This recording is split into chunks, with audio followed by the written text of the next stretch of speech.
Stefanski talked about the tight end group that the Browns have. They have three guys in David Njoku and Harrison Bryant and Austin Hooper, and all of them have a little bit different skill set. And Browns are just trying to use them to the best of their abilities. I think, Jeff, what you're trying to do is play everybody to their strengths. We're not at the point of game planning yet and saying, all right, this plays in for this player, this plays in for that player. But ultimately we'll get there, and understanding what their strengths are and asking a guy to do something that he's good at is part of our job.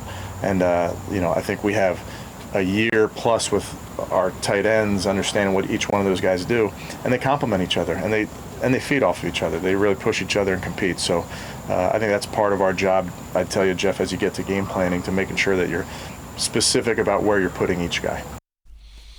And let's bring Tim Bielik back in, Plain Dealer reporter as well as cleveland.com reporter. And Tim, that's good coaching. Don't ask guys to do things they can't do.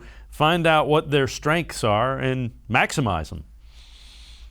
It's the new school philosophy on coaching. You don't try and take guys that do one thing and make them do another. You maximize what they do well, and then you use that to kind of hide some of those weaknesses as best you can. And I think we saw that last year a lot from Kevin Stefanski, really trying to get the most out of the guys you have. And that's just smart coaching. That's, trying not to force guys into your system. I mean, we've seen that happen so many times where, a player is forced into a system and they're not comfortable, and then they struggle. You give them a chance to do something that they know how to do well, that they're strong at, and naturally you're just going to have success. And that's when you look at this tight end group. I mean, he said you got three guys to do very different things. You can have them on the field all at the same time. We saw that times last year. There's certainly so much fluidity and, versatility within this tight end group.